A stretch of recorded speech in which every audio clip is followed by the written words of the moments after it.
গতকাল মধ্যরাত থেকে শেষ হয়েছে ষষ্ঠ উপজেলা পরিষদ নির্বাচনের চতুর্থ ধাপের প্রচারণা।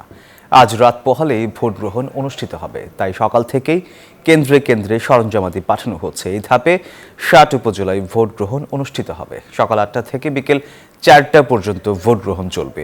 ভোট উপলক্ষে উপজেলাগুলোতে সাধারণ ছুটি ঘোষণা করে প্রজ্ঞাপন জারি করেছে জনপ্রশাসন মন্ত্রণালয়। এই ধাপে সুষ্ঠু, অবাধ ও শান্তিপূর্ণ নির্বাচন অনুষ্ঠানে সব ধরনের প্রস্তুতি সম্পন্ন করেছে নির্বাচন কমিশন।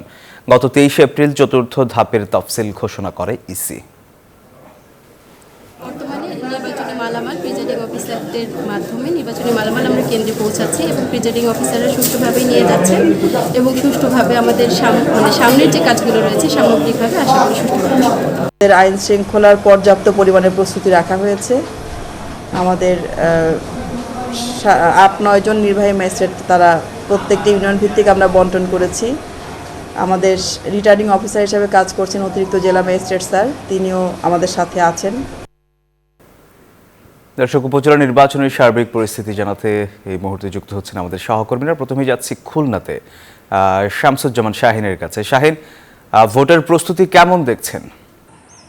ধন্যবাদ সোহাগ।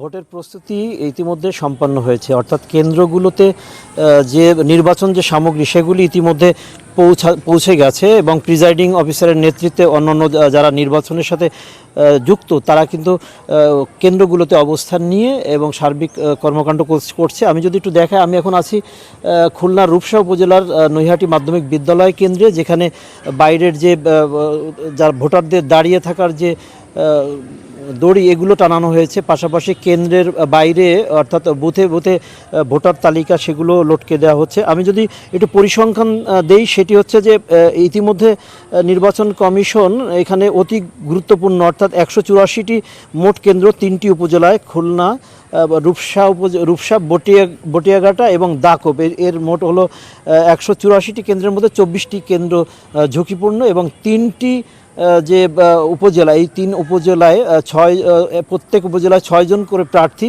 চেয়ারম্যান প্রার্থী অর্থাৎ ১৮ জন প্রার্থী প্রতিদ্বন্দ্বিতায় অংশ নিচ্ছেন। এবং আমি কয়েকটি এলাকা ঘুরে এসেছি, সেখানে দেখেছি যে পুলিশ এবং র্যাব, বিজিবি সহ যে আইনশৃঙ্খলা বাহিনী আছে তারা কিন্তু সতর্ক অবস্থায় আছেন এবং ৩ স্তরে নিরাপত্তা নিশ্চিত করা হয়েছে।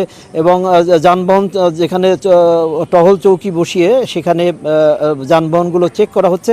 এবং ভোটার, আমি নির্বাচন কর্মকর্তাদের সাথে কথা বলেছি, তারা জানিয়েছেন যে শতভাগ নির্ভয় একটি ভোট তারা উপহার দিবে বলে আশ্বস্ত করেছেন ভোটারদেরকে। এই ছিল খুলনা থেকে সর্বশেষ। আমরা যাচ্ছি ফেনীতে, সেখানে আছেন সহকর্মী রতন।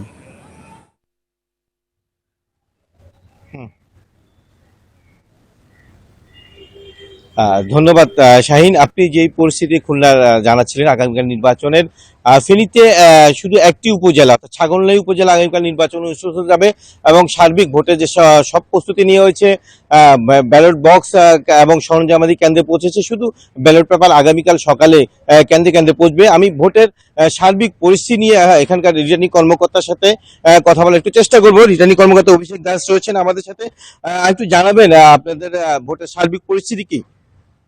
ধন্যবাদ। আপনারা জানেন যে আগামীকাল ফেনী জেলার ছাগলনাই উপজেলাতে যে ভোট গ্রহণ অনুষ্ঠিত হবে, এখানে 2টি পদে মূলত নির্বাচন হচ্ছে, চেয়ারম্যান পদ এবং মহিলা ভাইস চেয়ারম্যান পদ।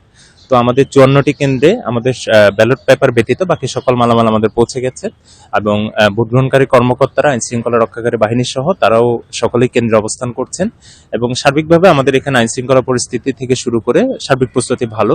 আগামীকাল আমাদের টোটাল 7 জন বিজ্ঞ নির্বাহী ম্যাজিস্ট্রেট এবং 1 জন জুডিশিয়াল ম্যাজিস্ট্রেট এই উপজেলাতে তারা যে অবাধ সুষ্ঠু নির্বাচন নিশ্চিত করার জন্য কাজ করবেন।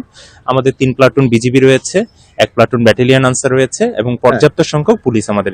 ধন্যবাদ আপনাকে শাহিন। রিটার্নিং কর্মকর্তা জানাচ্ছেন যে ভোট নির্বাচনের সার্বিক পরিস্থিতি জানা যায়, আইন শৃঙ্খলা বাহিনীও আসলে প্রস্তুত রয়েছে সার্বিক পদ্ধতিতে ভোট সুষ্ঠুভাবে গ্রহণ করার জন্য। তো এই ছিল আমার কাছ থেকে ফেনীর যে ছাগলনাই উপজেলা নির্বাচনের সবশেষ তথ্য। আমি ফিরে যাচ্ছি স্টুডিওতে সোহাগ বক্সের কাছে।